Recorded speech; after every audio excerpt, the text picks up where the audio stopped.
Sa ngayon, tinanggap ko sa sarili kong wala akong unwind.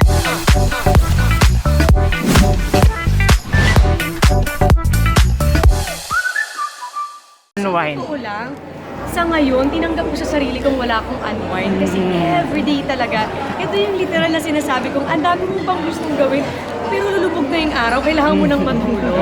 Pero hindi naman sa lahat ng pagkakataon ganito yung sitwasyon. So thankful pa rin ako, grateful pa rin ako na maraming trabaho, marami akong ginagawa. Kasi anytime naman pwede matulog. Pero syempre, kailangan yung health mo pa rin, alagaan pa rin. So nandyan si Dong to remind me, nakatake ka naman ng vitamins, nag-check up ka na ba uli, or whatever, anong gusto mong food.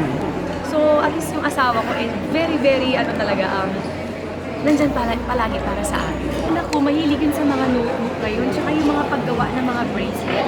Kasi ang hilig niya sa craft talaga ngayon. So yung mga gunting-gunting, alam mo yung mga simpleng ganun yung mga gusto niya.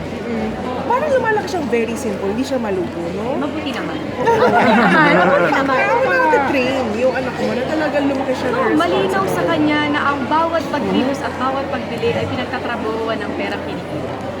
That's it.